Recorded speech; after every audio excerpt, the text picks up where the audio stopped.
The two-time Grammy-nominated artist started singing publicly in townships at the age of 7 and toured the country in a traveling variety show.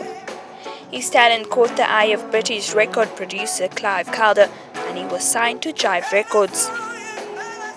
His debut single became the first song by a black artist to be played by radio stations in apartheid South Africa. He moved to England and later to the US, where he currently resides, to focus on his recording career. Back in Cape Town for the Cape Town International Jazz Festival, I caught up with the star. Tell us, where did it all start for you? It all started in the womb. That's where it all started. It started. I was even too young to even know that I was going to be this, musician today.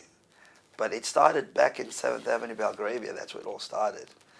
A family of 12, all singers, all musicians, Music was everywhere in the house. People were always singing and coming and going, traveling from different road shows.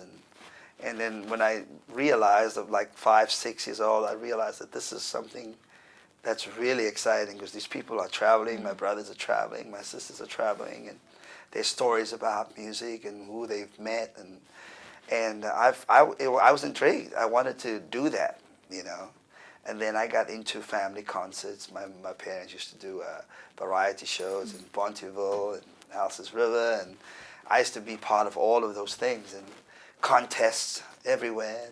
I used to win quite a few. I don't have the trophies to prove it anymore, though, because it's probably hidden in the sand in Belgravia somewhere. You'd have to dig a hole to get it out of it. But that's where it all started, and then I kind of went from that to Broadway type plays. I traveled like 6, 7 months of the year, and I grew up really fast. You're a two-time Grammy-nominated musician. Mm-hmm. What formal training do you have? Well, for me, I guess I don't have any formal music, education. No, I probably went as far as kindergarten. That was it. And I don't think I even got a report for it. I think there was a kind of a rumor, or not a rumor, but there was a thing with the Butler family that if you went to Standard 3, you did really good. And I don't even think many of us went even that far.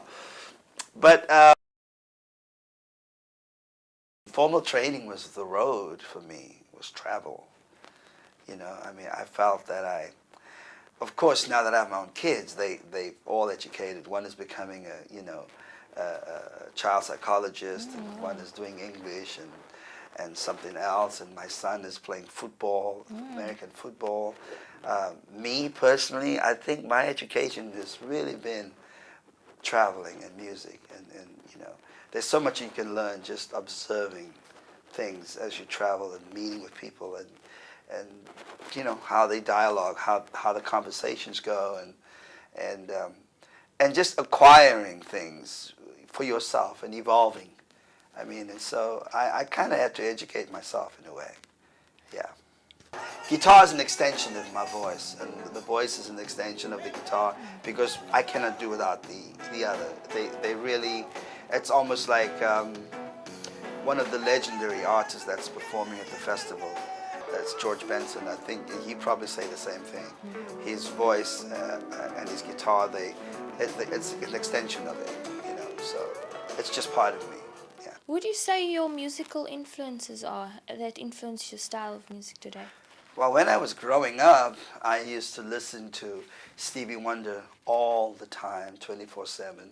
I used to listen to Benson, Old Clue. I used to listen to I was even a Jackson 5 fan when I was a kid, And I was into the Osmonds and any group.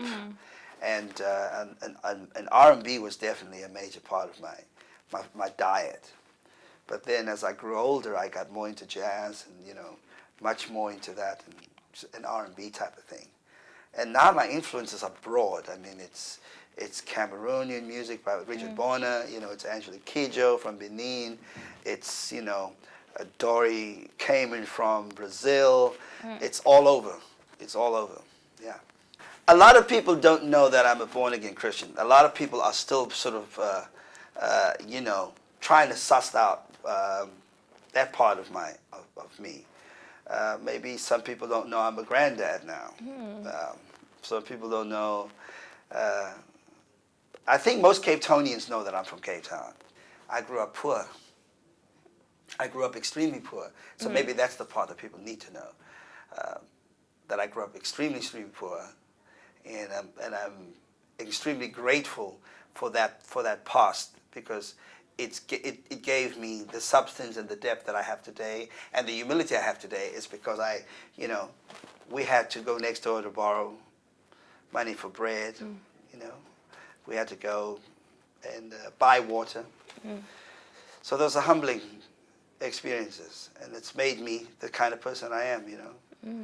And I'm very light about stuff. I don't get too intense about stuff, except when my daughters drive me crazy. That's probably the most time I lose my mind. Yeah. Do you ever think, or maybe do you have any plans of relocating back to South Africa? Well, South Africa is my country, and I love my country. With all of my being, I love my country. But LA is my home. My children, my wife, my granddaughter's there. And I've still much to do. I'm grateful for the times that I can come home and enjoy Cape Town and Joburg and PE, which I'm about to do when this is over. I'm going to drive to PE, just reminisce and nostalgia. When I was dating my wife, I had to drive to PE on Fridays to see her, and so I'm taking my wife, and I'm going to show her exactly how much money I had to spend on petrol just to get there. But LA is still home. I mean, LA, there's still much for me to do in the States. I mean, this whole year I'm busy with touring with George. I do a cruise once a year, jazz cruise. Then I do a Christmas tour. Then I do a summer tour, and I'm working on a Christmas album. So I don't think And besides, when people ask me, are you ever planning to come back to South Africa? They have to talk to my wife about that, because I always tell them, talk to her about it. Because if she's cool, I'm cool. If not cool, we won't talk about it. And lastly, what message do you have for the up-and-coming South African musicians?